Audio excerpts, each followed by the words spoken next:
നമുക്കിന്ന് ചേമ്പിൻ തണ്ട് കറി വയ്ക്കാം. പുറന്തൊലി ഇതുപോലെ ചീകിക്കളയാം. നമുക്ക് ചെറുതായിട്ട് അരിഞ്ഞെടുക്കാം.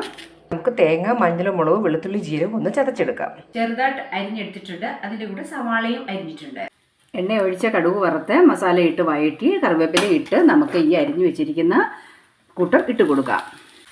നല്ലതുപോലെ മിക്സ് ചെയ്ത് ഇളക്കി വെച്ച് നമുക്ക് വേവിക്കാം.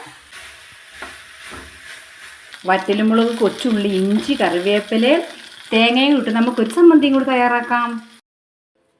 നമ്മുടെ അടിപൊളി സമ്മന്തിയും തയ്യാറായി.